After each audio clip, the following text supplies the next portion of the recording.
was so embarrassed working on comics years ago because nobody cared about comics, nobody had any respect for comics, that I wanted to write the great American novel. Shows you how dumb I am. And I didn't want to use my name on these lowly comics, so I changed it to Stan Lee for the comics. After a few years went by, more people knew me as Stan Lee than Stanley Martin Lieber, which is a beautiful name.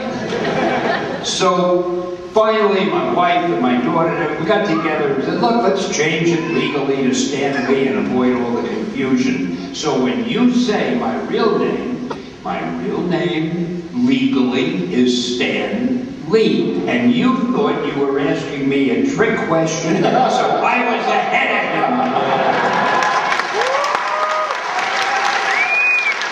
I win.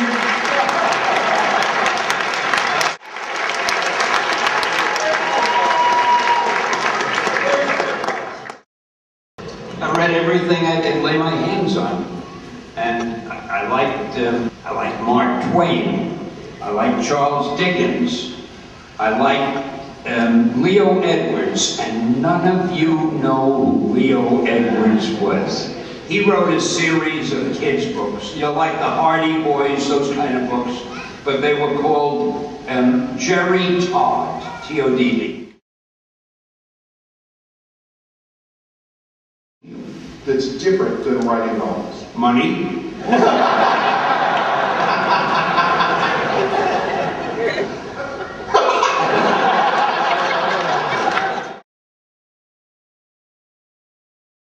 When I was a little kid, I said, I'd love to do cameos.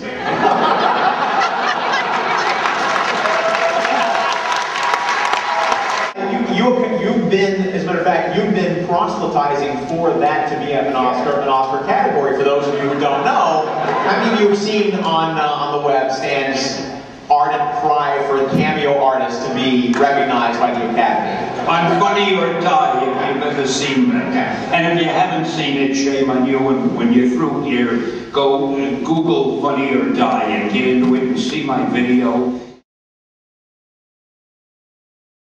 From that, what's your process like?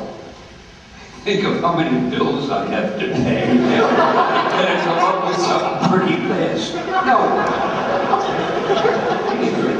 I think the name has to come first.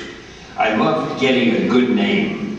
Like when I thought of the Hulk, I had no idea what it was going to be. If I had any brains, it would have been something better than what it turned out to be. But I was hoping you'd react that way. I was testing you, and congratulations, you all passed the test.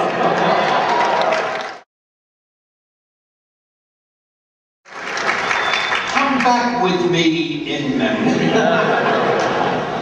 So I came up with the idea of Spider-Man. I wanted to get a character who was called Spider-Man and had the powers of a spider, and who would be a teenager, because I hate teenage sidekicks. So I wanted the hero to be a teenager. You know, with teenage sidekicks, I always thought to myself, if I were a superhero, a grown man, would I pal around with some teenage kid? I mean, at the very least, people would talk. And also, I said I want Spider-Man to have a lot of personal problems, because Superman never had a personal problem. So anyway, I proposed Spider-Man to my publisher, a guy named Martin. That was his first name. That's how close I was with him, just Marty to me.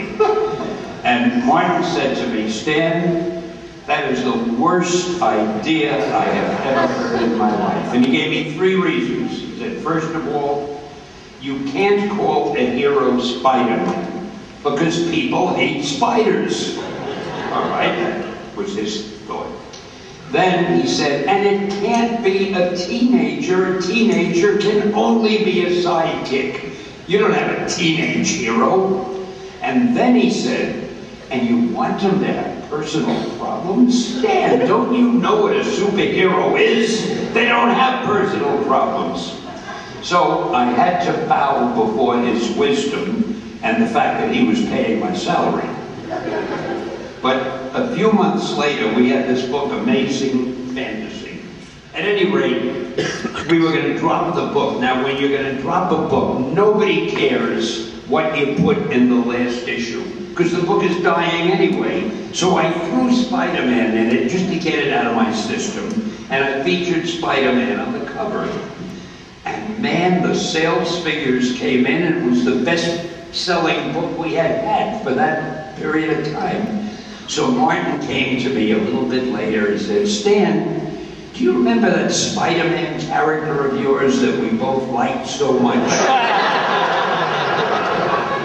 I remember. He said, let's do a series. And lo, a legend